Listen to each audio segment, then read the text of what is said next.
No ano, belezinha? Então, pessoal, hoje eu vou dar uma espécie de uma retomada, né, do que eu expliquei até agora do Getúlio Vargas, tá? Então, lembrando aqui, ó, que é São Paulo, 1924. O que a gente teve aqui em 1924, galera, em julho, né?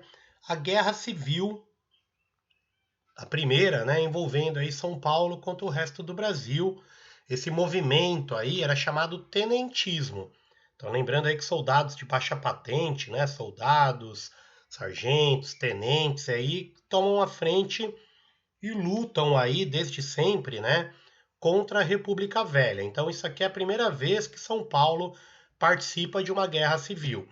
1932, lá do MMDC, vai ser, né, a segunda vez, tá? Aqui são as ruas ali do Brás, por exemplo, que tiraram paralelepípedo ali no chão, a metralhadora aqui, né? E virou barricada aqui do Exército Paulista contra literalmente o resto do Brasil, né? Falei lá do Forte de Copacabana, que foi outra insurreição tenentista, né? Aqui, por exemplo, chamado 18 do Forte, que foi a primeira revolta, na verdade, dos tenentes. Falei da Coluna Prestes, né? Que era esse cara aqui, o Luiz Carlos Prestes. Esse aqui é o Juarez Távora. Esse aqui é o Miguel Costa, General Miguel Costa, né? Que lutaram aí também contra a República Velha, o voto de Cabresto, né? Aquele sistema do café com leite e tudo aquilo. Aí, pessoal, o que, que vai acontecer? Vai ter aquela quebra no café com leite, lá por causa do Washington Luiz. Vão criar, né, a Aliança Liberal, que vai ter como candidato da Aliança Liberal o Getúlio Dornelles Vargas, que é esse sujeito aqui, junto com o apoio aí do estado dele, que é o Rio Grande do Sul, Minas Gerais, né, que saiu lá da panela do café com leite, e a Paraíba, que era o vice-candidato dele, João Pessoa, vão perder as eleições, né? Mas através de um golpe, vão marchar essas tropas do exército para o Rio de Janeiro, que era a capital do Brasil. O presidente não vai assumir, né? O Júlio Prestes, que ganhou a eleição, e quem assume a poder aí provisoriamente é o Getúlio Vargas, né? Sempre que eu mostro essa foto aqui, eu falo para os alunos que essa menina aqui, ó, devia ser paulista, devia defender o Júlio Prestes, porque ela não está muito feliz aqui com a ascensão do Getúlio Vargas, né? E aqui eu comentei também com vocês que o símbolo dessa tomada de poder, né, são os gaúchos ali amarrando seus cavalos no obelisco na Avenida Rio Branco, que ficava em frente ali onde era o palácio do presidente da República. Esse é o Getúlio Vargas, galera, no primeiro governo Vargas, né? A gente vai voltar a falar dele depois no segundo governo Vargas. Lembrando, pessoal, que o Vargas é responsável pela industrialização do Brasil. Então ele, galera, que vai criar o que a gente chama indústria de base. Então falei lá que em troca do Brasil entrar na guerra, ele vai ganhar dos Estados Unidos o financiamento da Companhia Siderúrgica Nacional, a fábrica que é produzir aço no Brasil. É durante o governo dele, galera, que lá na Bahia descobrem o primeiro poço de petróleo do Brasil. Ele vai nacionalizar a produção de petróleo, vai criar uma empresa que vai ser a única que vai poder tirar petróleo do solo brasileiro, a Petrobras, a mesma que a gente tem hoje, tá? Ele vai criar, pessoal, o que é hoje talvez a maior mineradora do planeta Terra, a Vale do Rio Doce, a Companhia Vale do Rio Doce, que a gente ouve falar em Brumadinho, essas questões aí ambientais muito hoje em dia, tá? Lembrando que na década de 90, pessoal, a Vale do Rio Doce foi privatizada, então era uma empresa brasileira que foi vendida para outra estrangeira, beleza? Muitos querem fazer o mesmo, por exemplo, com a Petrobras, né? Privatizá-la, ou seja, o governo brasileiro vender a Petrobras, ok? Aqui é o Vargas, pessoal. Quando foi criada a Petrobras, né? Quando lá no Rio de Janeiro a Petrobras tirou o primeiro barril de petróleo, né? É famosa essa fotografia aí com Vargas molhando sua mão no petróleo. E aqui uma das últimas fotografias, né? Como ele vai ficar aí de 1930 até 1954, né? Ele vai governar o Brasil, vai ter uma época aí no meio que não.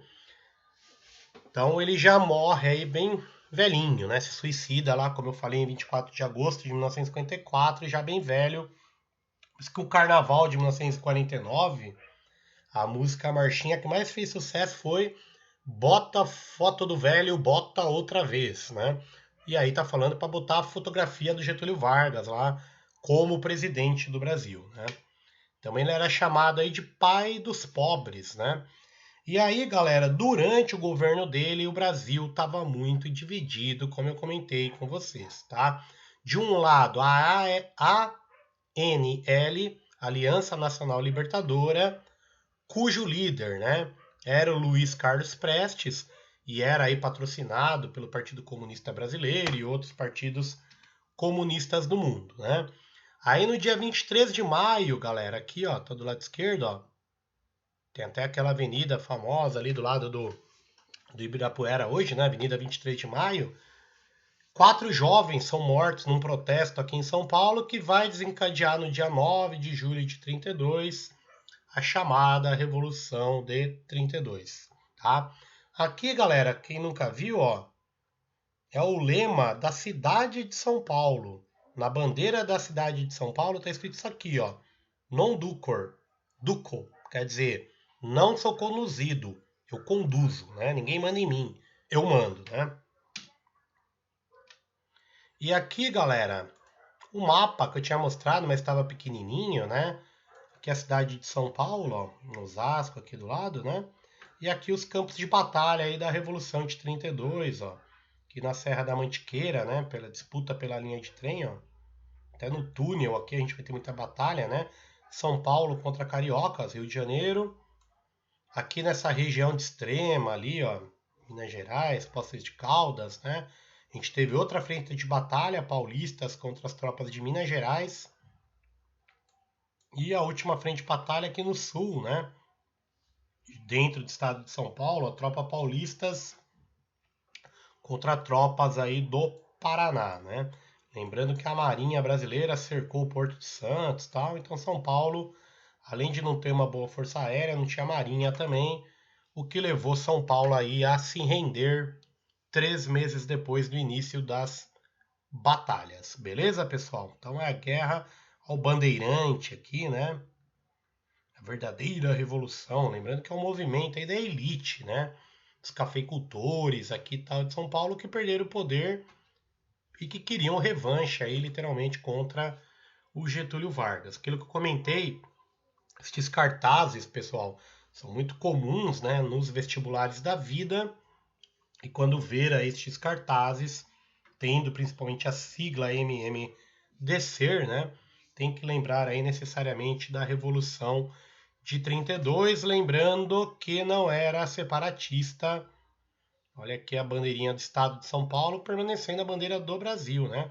Da América do Sul aqui, quer dizer, tem cara separatista que hoje em dia usa o mapa de São Paulo aqui do estado, né?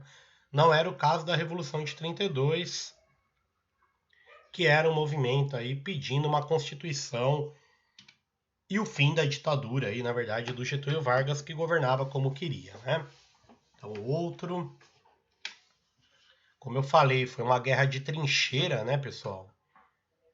Não foi usado muito tanque ainda tal, então trincheira naqueles 3 campos de batalha que eu mostrei para vocês. Ó. Durante muito tempo, algumas trincheiras ficaram abertas, né?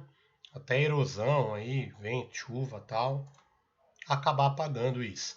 Aqui a medalha, por exemplo, que alguns soldados ganhavam, né? Nota que tem um tatu de tanto cara cavar aí trincheira, abrir buraco, né?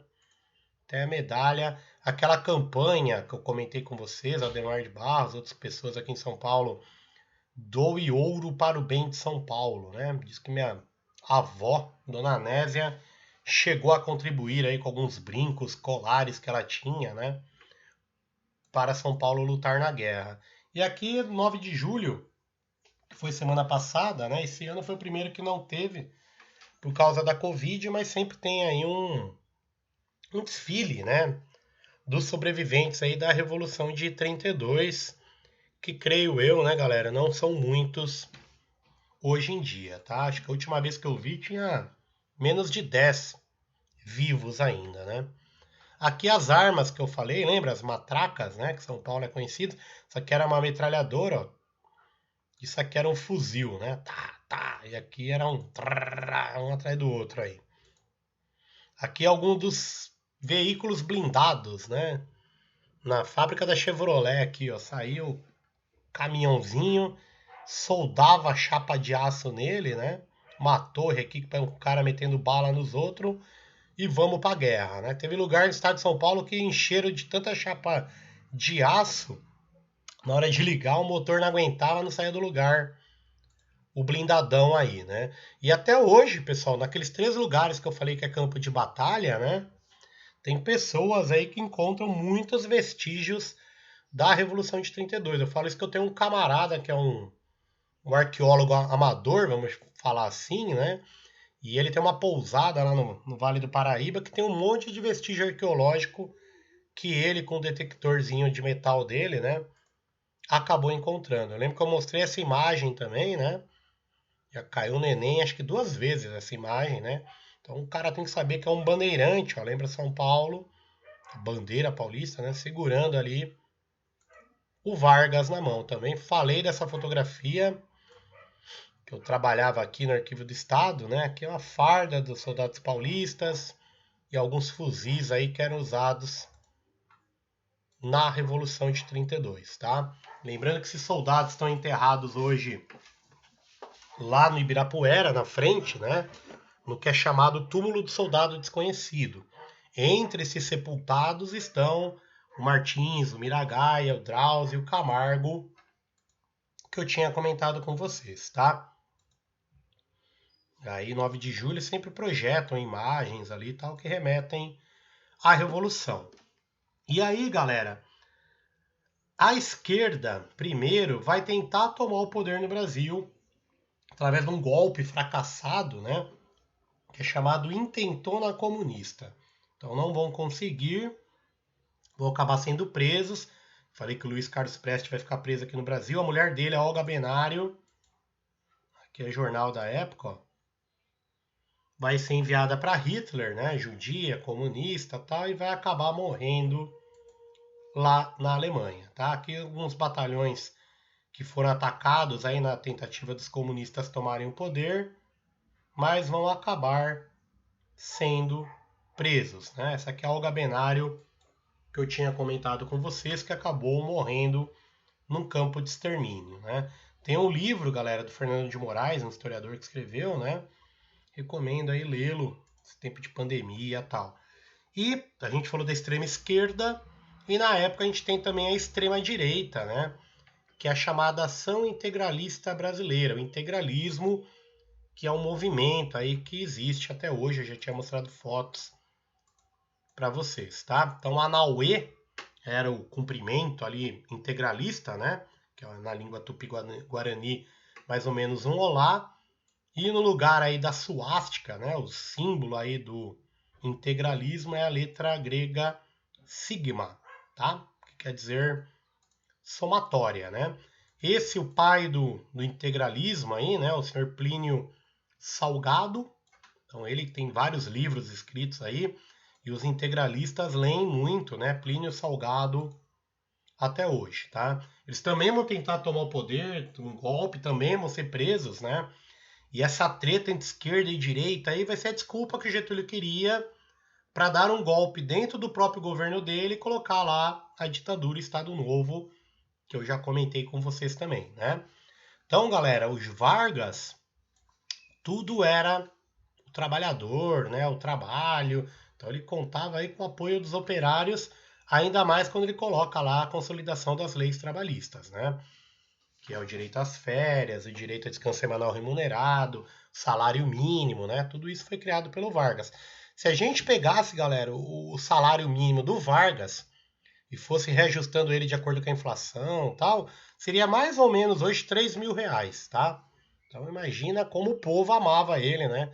Quando ele criou um salário mínimo relativamente tão alto assim, né? E tinha, como toda ditadura, que eu comentei, o DIP. Isso vai cair na prova, hein? Departamento de Imprensa e Propaganda. O Dia do Trabalho, por exemplo, né, galera?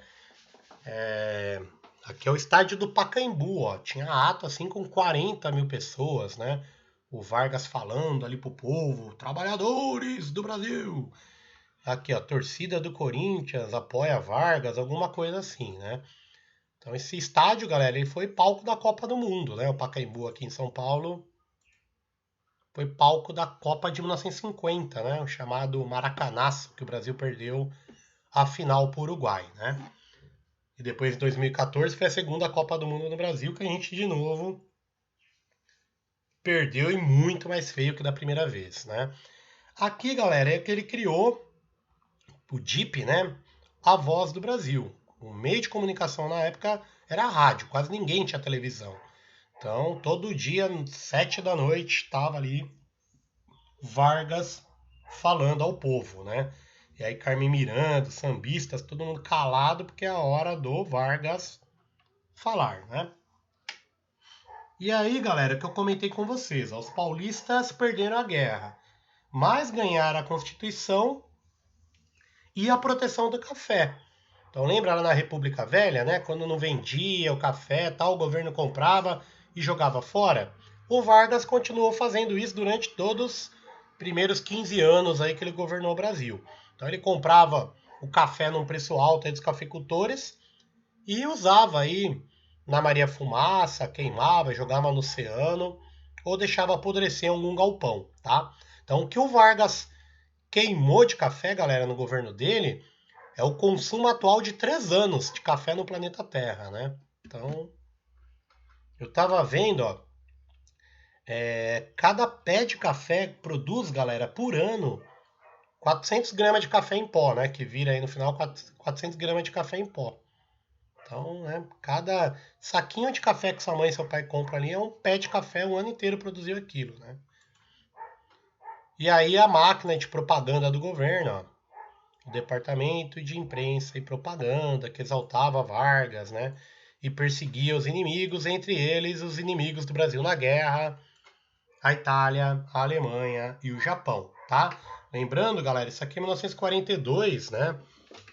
É a primeira vez que o Palestra Itália muda o nome aí e vira Palmeiras, né? Então isso aqui é chamada arrancada heróica. Você passar ali aonde é o Palmeiras, ali na Pompeia e tal, você vai ver que tem uma passarela chamada Arrancada Heróica, uma homenagem aqui a esse dia que o Palmeiras entrou aqui no estádio. Se eu não me engano, era uma final aí contra o São Paulo. E o Palmeiras, para variar, né? Gustavo, São Paulinos aí não chorem. Palmeiras ganhou, se eu não me engano, 3-0, tá? Ok, pessoal? E era isso, tá? Do Vargas. Na sexta-feira, pessoal, vocês vão ter uma atividade no caderno tal para fazer. Na outra quarta-feira eu vou corrigir essa atividade e na próxima sexta-feira tem uma avaliação continuada. Beleza? Então é isso, pessoal. Um abraço aí e bons estudos.